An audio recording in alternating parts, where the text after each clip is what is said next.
ler hoje à noite, por causa do horário, apenas o primeiro versículo e depois o versículo número 14.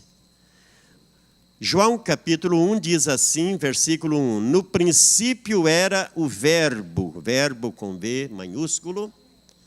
O verbo estava com Deus e o verbo era Deus. O versículo 14 disse: E o verbo se fez carne e habitou entre nós, cheio de graça e de verdade, e vimos a sua glória, glória como do unigênito do Pai.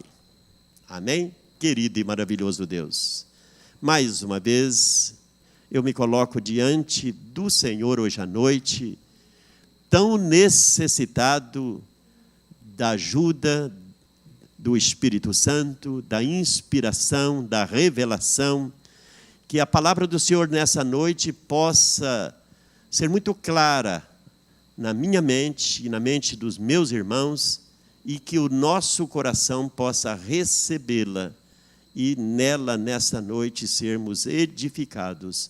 É no teu nome e para a tua glória que eu oro. Amém e amém. Meus queridos, podem sentar.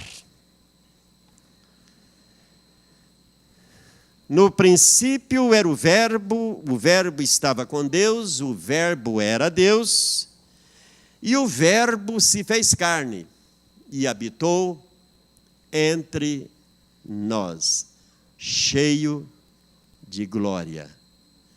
Deus desceu até nós. Vamos dizer juntos? Deus desceu até nós. Porque o verbo era quem? Deus. Deus desceu até nós. O Natal, na verdade, queridos, fala desse glorioso mistério que em mente humana normal não pode alcançar. Aliás, é muito para nossa mente finita entender todo o mistério da encarnação. Nós aceitamos e cremos que o verbo se fez carne. Deus, na verdade, que é criador de tudo e de todos, Deus se fez homem. O rei dos reis se tornou servo. É muito mistério, não é verdade? Aquele que é o rei dos reis, o senhor dos senhores, se tornou servo. O nascimento de Jesus, meus queridos, foi o acontecimento mais extraordinário da história. Primeiro, porque foi planejado e anunciado durante toda a história. Paulo, escrevendo a sua epístola aos Efésios, ele disse que antes que o mundo existisse, Jesus, como Cordeiro de Deus, já tinha se oferecido, antes da fundação do mundo. Para a nossa mente, que é finita, nós não podemos entender como este maravilhoso plano já existia. Sim, meus queridos, a própria história da humanidade foi uma preparação para esse dia. A vinda de Jesus ao mundo, ela foi proclamada para os nossos primeiros pais, Adão e Eva, lá no Éden. Quando eles desobedeceram a voz do Criador e caíram, ali mesmo no Éden, nós encontramos a primeira promessa messiânica da Bíblia. Em Gênesis capítulo 3, versículo 15, Deus então promete que da descendência da mulher, Deus levantaria alguém que esmagaria a cabeça da serpente, que é Satanás. que ali usou de uma serpente para tentar a Eva, que depois falou com seu marido Adão, e ele também cedeu à tentação. Por isso, queridos, lá ainda no Éden, Deus já proclamou a vinda do Messias. Os patriarcas falaram dessa promessa, desse dia. Os profetas descreveram esse dia com muita clareza. Pastor Daniel leu hoje à noite o profeta Isaías, que viveu mais de 700 anos antes de Jesus, descrevendo com uma clareza incrível o nascimento de Jesus e até os nomes que ele teria da parte do Pai. Muitos deles profetizaram o lugar que Jesus iria nascer, a cidade onde ele iria nascer, a família onde ele iria nascer. O tabernáculo e depois o templo sempre apontavam para esse dia. Os irmãos sabem, eu sempre faço questão de dizer aqui que no tabernáculo e depois no templo, cada oferta, cada sacrifício de sangue que ali era oferecido, era um prenúncio, era um tipo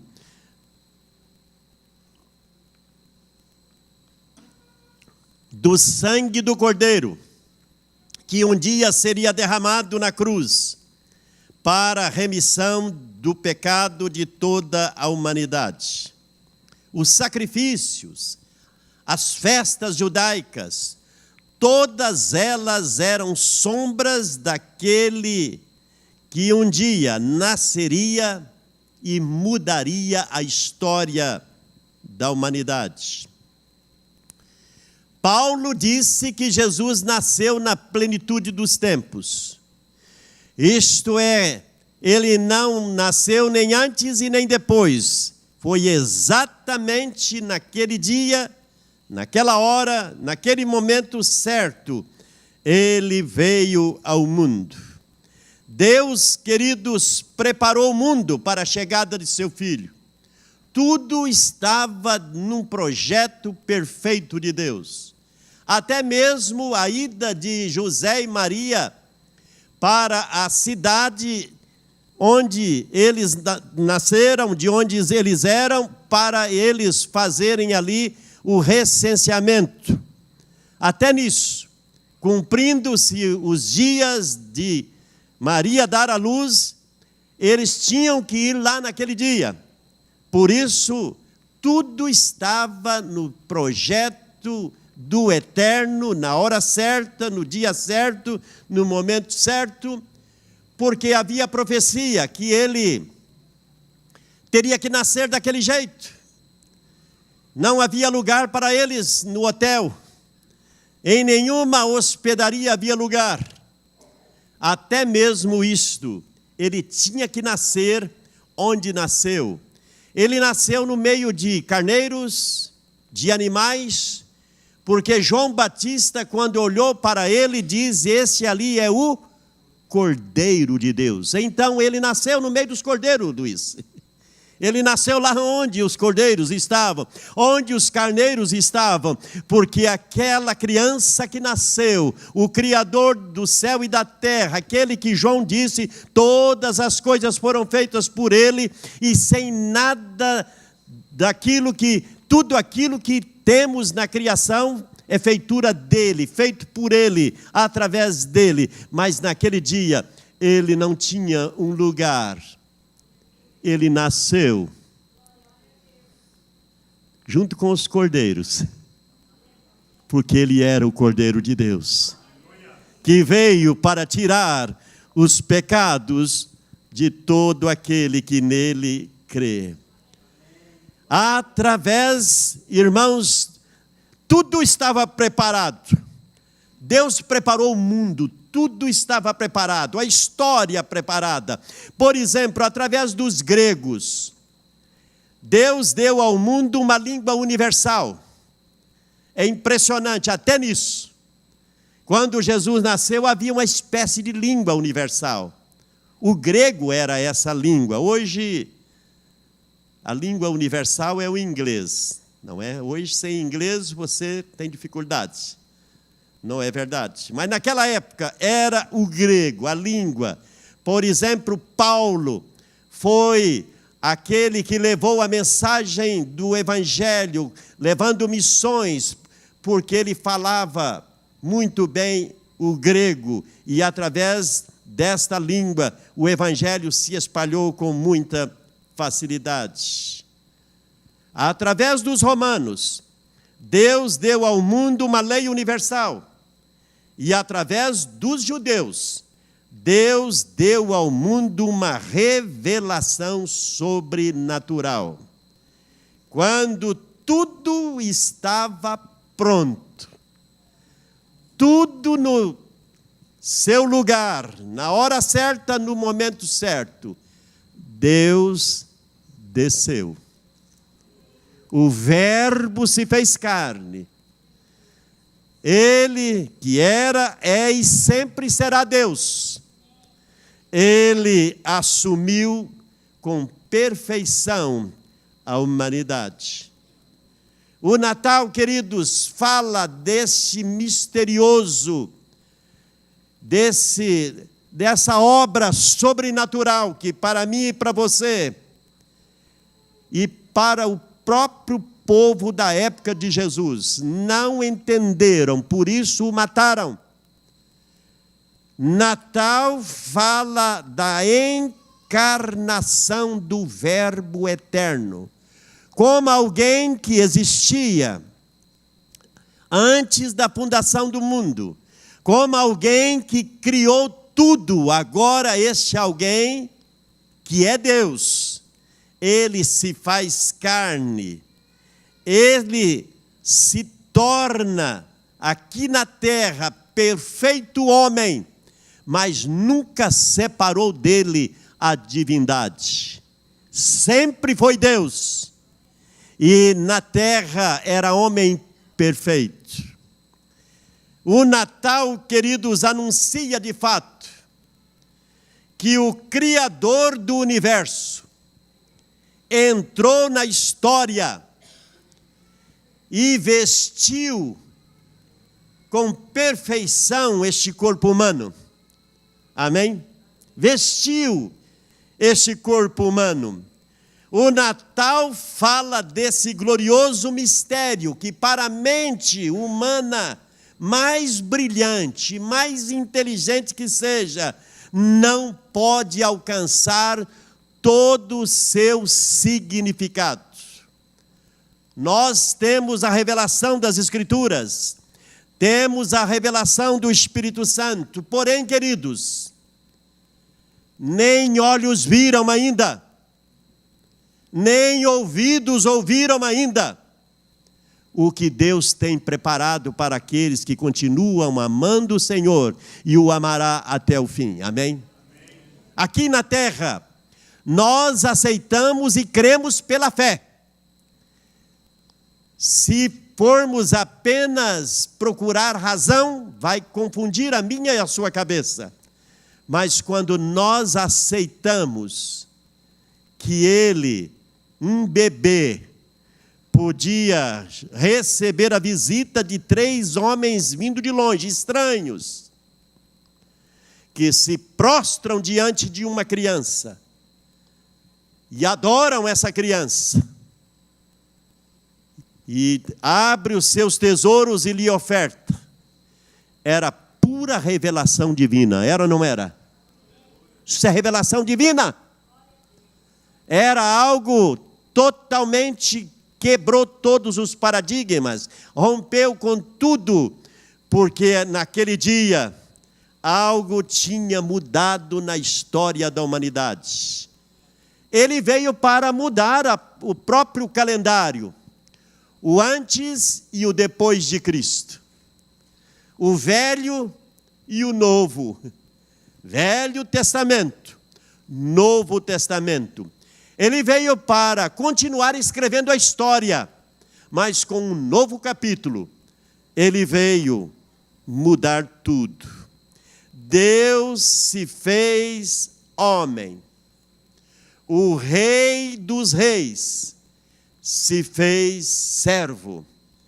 O Eterno entrou no tempo. É interessante que o Eterno entrou no tempo. Quando ele completou 30 anos, que ele iniciou ali o seu ministério, ele era homem, como qualquer um outro homem. E o Eterno entrou no tempo.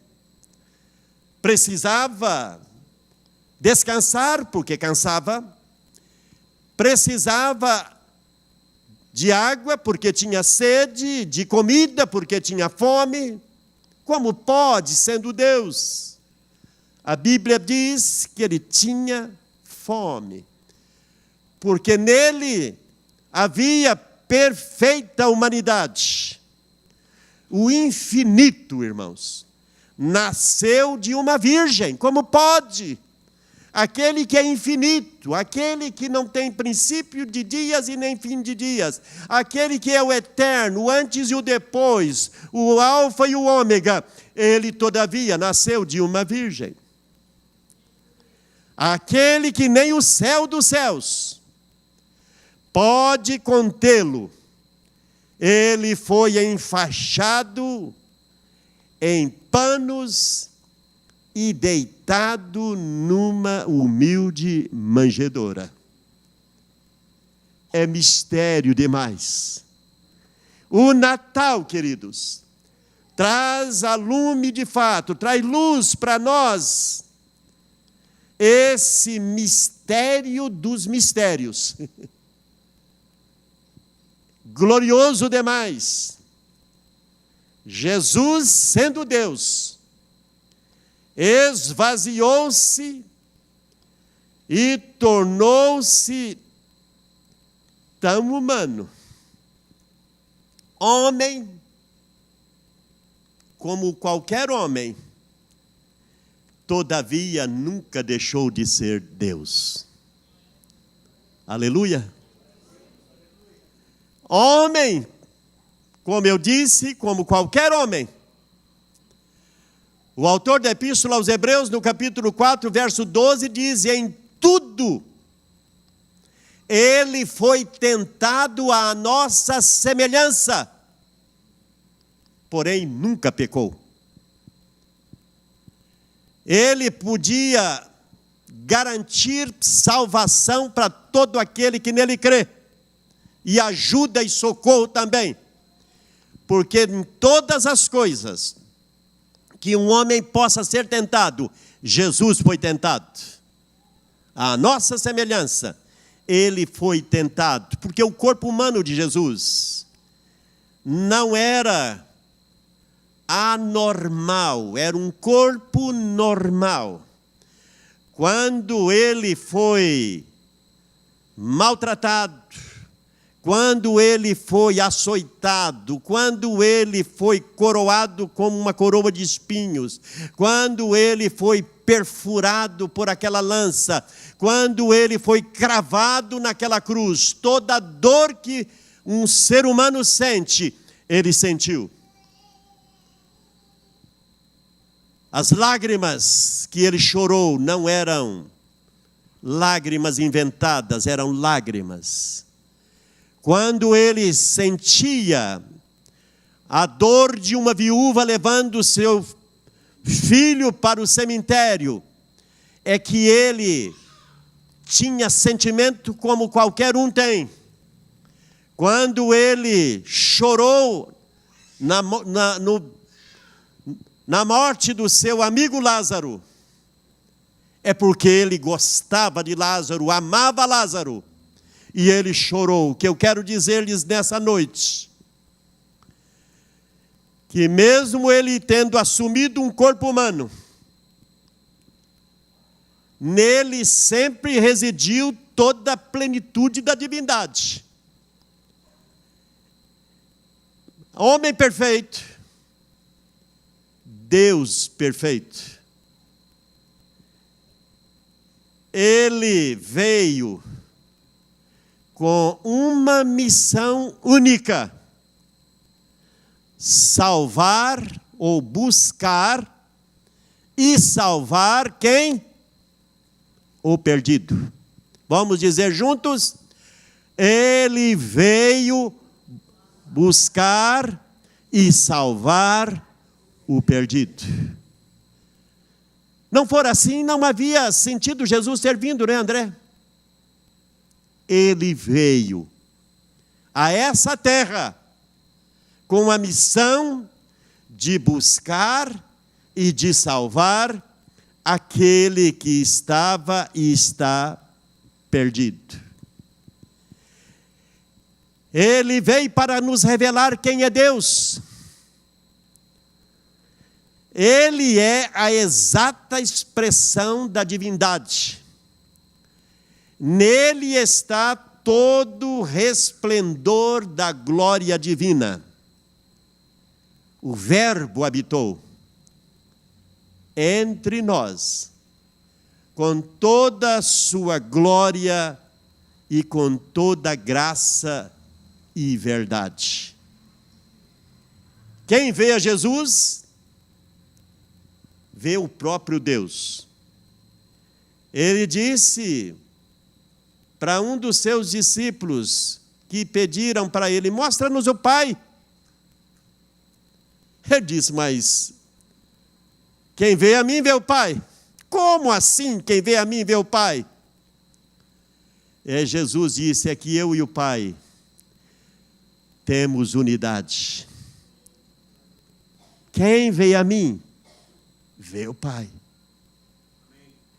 O que Jesus estava dizendo, meus queridos, é que quando você o adora, você está adorando a Deus. Deus, nós temos o nosso entendimento revelado pelas Escrituras Sagradas, revelado pelo Espírito Santo, que Deus é triuno: Pai, Filho e o Espírito Santo. Essa trindade, eu diria assim, quase que incompreensível para a mente humana normal. Nós cremos e aceitamos pela fé que há um só Deus. Quanta dificuldade, por causa disso tem tantas seitas, que ou aceita ele, a humanidade dele, mas não aceita plenamente a divindade dele. Como pode alguém ser Deus, mas ao mesmo tempo ser homem perfeito? Como pode? Não. Ele foi uma espécie de gente humana anormal, acima dessa humanidade normal nossa. Meus queridos, isto é heresia. A humanidade que Jesus assumiu não foi um nível superior à minha e à sua. Senão, como é que ele podia entender as minhas fraquezas e suas fraquezas? Como é que ele podia socorrer a mim e a você? Se ele não teve um corpo humano igual o meu e o seu. Nós cremos que a humanidade de Jesus, ela foi exatamente, ele assumiu com perfeição, ainda que ele não tenha nascido de um relacionamento físico de um homem e uma mulher, porque ele, como Deus, na ação do Espírito Santo, ele se fez carne. Ele é o criador do ser humano, ele criou a mulher, ele criou o homem. Então, para Deus se fazer carne, para a mente que tenta racionalizar tudo é difícil. Muitas pessoas têm dificuldade, portanto, por causa disso, tem tantas seitas e religiões anticristãs. Mas nós cremos, porque senão não faz sentido ser cristão, que Jesus teve um corpo igualzinho ao seu. Só que ele nunca herdou o pecado.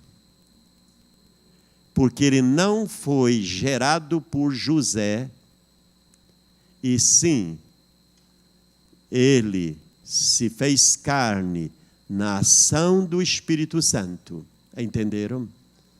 Senão, automaticamente, ele iria trazer no seu corpo humano o pecado. Porque a partir da transgressão do primeiro casal, Adão e Eva, lá no Éden, o pecado entrou na raça humana. E Romanos 3:23 diz: todos pecaram. Não há ninguém nessa terra que nasce sem a herança pecaminosa, sem o pecado, sem essa, eu diria, herança deixada por Adão e Eva, mas que quando o homem, o ser humano, alguém olha para Jesus, crê nele e o aceita na sua vida como Salvador e Senhor, a palavra de Deus disse que quando ele faz isto, gera-se nele, pela ação do Espírito Santo, uma nova pessoa. E essa nova pessoa, ela ainda continua tendo aqui na terra todas as fragilidades humanas, porque nós só vamos ficar livres de todas as consequências do pecado quando Jesus voltar de novo para aqueles que são salvos, o novo corpo, que nós cremos que vamos herdar, esse corpo sim, estará livre de todas essas mazelas do pecado, toda essa herança de doenças, enfermidades, debilidades da mente, fraquezas, tudo isso fica para trás, porque quando herdarmos o novo corpo, ele vai ser igualzinho o corpo que Jesus tem hoje. Amém? Mas temos que entender que aqui na terra é possível você crer, nascer de novo, nascer da água e do Espírito, viver aqui na terra, amando a Deus, adorando a Deus, servindo a Deus, honrando a Cristo como Salvador e como Senhor da sua vida. O Natal, queridos, o Natal é de fato a sublime mensagem que Deus, na sua infinita misericórdia, enviou seu unigênito Filho a este mundo para salvar a humanidade pecadora. O Filho, é bom notar isso, voluntariamente veio. Jesus disse: eu vim dar a minha vida em resgate de muitos. Ninguém tem poder de tirá-la. Eu a entrego e depois eu a assumo de novo. O Filho voluntariamente veio a este mundo. Ele veio no poder do Espírito Santo para dar a sua vida, para libertar uma raça humana caída. Jesus, irmãos, nasceu, como eu disse, não num palácio real. Ele não nasceu como os reis nasciam, como os ricos nasciam. Muito pelo contrário, ele só ficou com o rico na sepultura. Interessante, porque ele nasceu de um casal humilde, nasceu e viveu uma vida humilde. Seu pai, aqui na terra, era carpinteiro, e provavelmente ele, até assumir o ministério messiânico aos 30 anos, ele era também, provavelmente, carpinteiro como o pai. Jesus nasceu não num palácio, não nasceu cercado de glória e poder, mas ele nasceu numa estrebaria humilde. ele entrou no mundo como Cordeiro de Deus para tirar o pecado. Ele veio para estabelecer o reino de Deus, o reino de graça, o reino não pela força, mas o reino que veio de fato saquear o inferno, resgatar pessoas acorrentadas e aprisionadas pelo poder das trevas, mas não pela força, não por força, nem por violência, mas pelo meu espírito, diz o Senhor dos Exércitos. Ele veio assim, veio não para levantar a espada, ele veio para estabelecer um reino, sim. Como era difícil, como que ele é rei? Se ele não tem espada, não tem arma, como ele não persegue os seus inimigos? Muito pelo contrário, o reino de Jesus, ele disse, não é aqui da terra. Houve glória a Deus no céu e paz na terra quando ele nasceu. O Natal, queridos, precisa ser celebrado. Infelizmente, nós estamos numa época, eu estava lendo um artigo de um colega escrevendo que tem uma corrente na igreja hoje que é contra celebração de Natal, é contra comemorar essa época, porque diz que isso aí não é coisa de cristão, isso é coisa do paganismo. Então, uma corrente que é contra. E tem uma outra corrente, que é a mais poderosa do mundo hoje, é que Natal não é uma celebração da vinda do Salvador, do Messias, mas o Natal se tornou hoje, talvez eu não sei, mas acho que na maior festa do Ocidente, por que não dizer até parte também da Ásia, do Oriente e tudo, é a maior festa do mundo hoje. Mas será que é para olhar para cima e dizer, Deus, obrigado porque Jesus veio? Não. Não celebrar o Natal, queridos, é errado. Mas hoje à noite eu quero chamar a atenção. Essa época do ano, o que mais lhe chama a atenção? É a mesa que amanhã à noite vai estar repleta de iguarias das mais variadas, de bebidas. Isso não é celebração de Natal. Pastor, mas então nós, como igreja, não podemos sentar à mesa e comermos?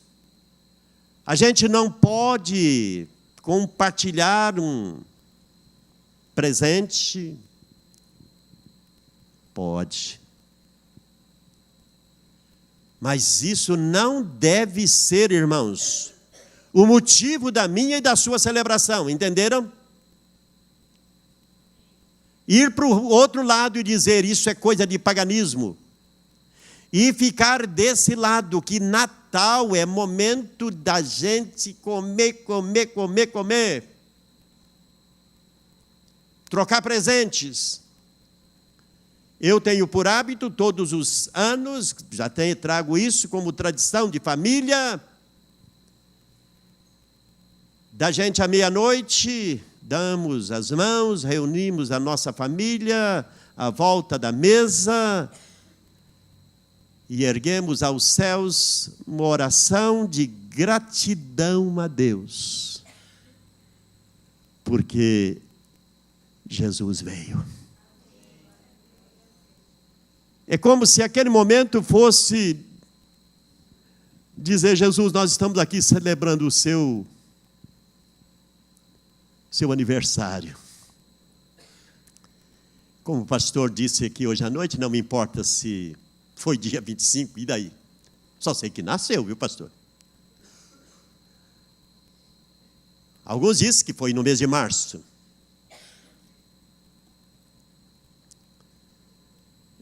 Se foi março ou dezembro, queridos, não me importa.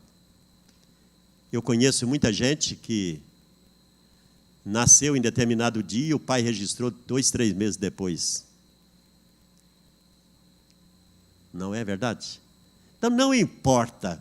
O que eu quero nessa noite é que eu e você entendamos. Não, para mim, não é errado. Mas se você, eu não gosto disso não, pastor. Não gosta. O que nós devemos, irmãos, é prezar pelo nosso testemunho cristão. Não é dia de embriagar, não, porque a Bíblia disse que isso aí é coisa do capeta mesmo. Porque é aí, irmãos, que você vai para a história da Bíblia, é na embriaguez que o demônio age, e isso não é coisa de cristão. Cristão, na verdade, nós como nazarenos não usamos bebida alcoólica em nenhuma dose, nem muito e nem pouco. É um princípio que os nazarenos têm à volta do mundo de não ingerir álcool, não é? Mas eu estou dizendo isso, irmãos, porque eu já ouvi histórias de evangélicos, de pessoas que saem da igreja, se o Natal for de domingo à noite, ele sai do culto e depois entorta a cara, fica embriagado mesmo. Isso aí, quem está esta festa aí, eu não creio que é para Deus não, viu, irmão? Isso aí é o cão puro. Mas estou dizendo porque isso é carne pura, né? Não vou dizer que nem isso é muito cão, não. É coisa do pecado mesmo, da carnidade, não é? Mas, irmãos, o que eu nessa noite quero encerrar aqui a minha palavra hoje à noite é que o Natal precisa ser celebrado. Não é gostoso estar aqui hoje à noite cantando? Lendo a palavra? A gente faz isso uma vez só por ano, não é verdade? A gente faz isso uma vez por ano. Você não celebra seu aniversário só uma vez por ano? Não é verdade? Maravilha. Então o Natal precisa ser celebrado, pois ele de fato é uma boa notícia, uma notícia de grande alegria. O Salvador do mundo, o Messias, aquele que era, que é e sempre foi e será Deus. O esperado, o anunciado, os profetas predisseram, ou as revelações foram dadas, ele veio para estabelecer o reino dele na terra. Ele é a única porta para o céu. Única porta. Ele diz, eu sou a porta. Ele é o único caminho para os céus. Ele disse, eu sou o caminho, a verdade e a vida. Paulo disse que não há outro mediador entre Deus e os homens. Jesus Cristo é o único mediador. 1 Timóteo 2,5 disse, porquanto há um só Deus, e um só mediador entre Deus e os homens, Jesus Cristo, homem. Ele veio de fato para estabelecer essa mediação, para novamente ligar o homem pecador com os céus. Ele é o único que pode garantir para aqueles que com a boca confessam seu nome, no seu coração crê nele, o aceita, que tem salvação. Se com a tua boca confessares a Jesus e no seu coração creres que Deus o ressuscitou de dentre os mortos, você tem salvação. Essa é a garantia. Por meio dele, nós temos livre acesso à graça e exultamos na presença da glória. É tempo de celebrarmos Cristo e não a nós mesmos. Nós celebramos. É tempo de nos prostrarmos diante dele para adorá-lo, como fizeram os magos, como o Chiquinho leu aqui hoje à noite. É tempo de alegria. Os pastores receberam a mensagem angelical daquele coral que cantava muito mais bonito que o nosso. Hoje nasceu, lá na pequena cidade de Davi, o Salvador, que é Cristo. Um coral, já imaginou? Por isso a ideia de coral, viu, Júlia? Já vem da Bíblia.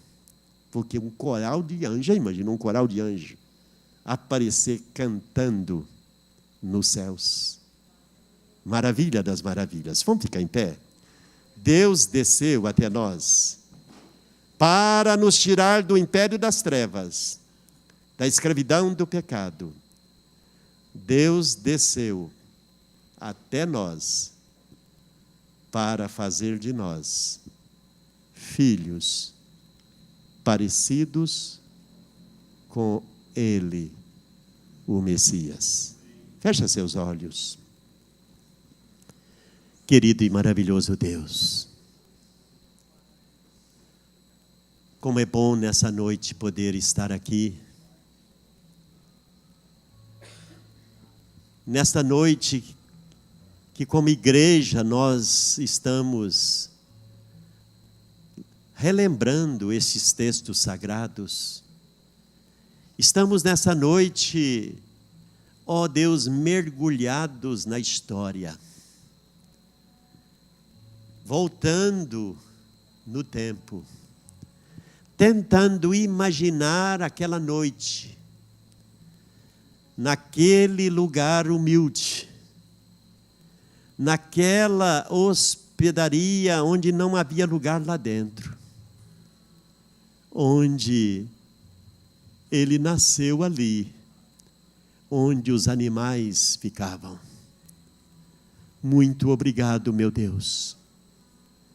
Não entendo e nunca vou conseguir entender tudo a respeito deste imensurável amor. Nós queremos nessa noite dizer-te obrigado. Obrigado porque o mundo mudou a história. Obrigado porque nesta noite nós não precisamos mais continuar nas trevas, porque para o mundo que jazia em trevas, houve grande luz. Obrigado porque o Senhor mesmo diz, eu sou a luz. Obrigado porque essa luz veio, a luz brilhou, e hoje à noite nós estamos aqui, chamados pelo Senhor para andarmos na luz, assim como o Senhor está na luz. Abençoa toda a igreja aqui reunida, cada família aqui reunida, cada homem e mulher, cada criança. Meu Deus, continua abençoando o nosso Natal. Que esse Natal seja um Natal muito espiritual, seja um tempo de festa, de celebração, um tempo onde, ó Pai querido, nós reunimos em família, onde nós temos o privilégio de amanhã, meia-noite, dar as mãos e render-te graças, porque Jesus veio. A ti, meu Deus, honra e glória, todo louvor e adoração. Para a tua glória eu oro. Amém e amém. Que a graça maravilhosa do Senhor Jesus, que o amor bendito de nosso Deus e Pai, e que a doce presença do Espírito Santo de Deus, seja com todos, agora e sempre. Amém.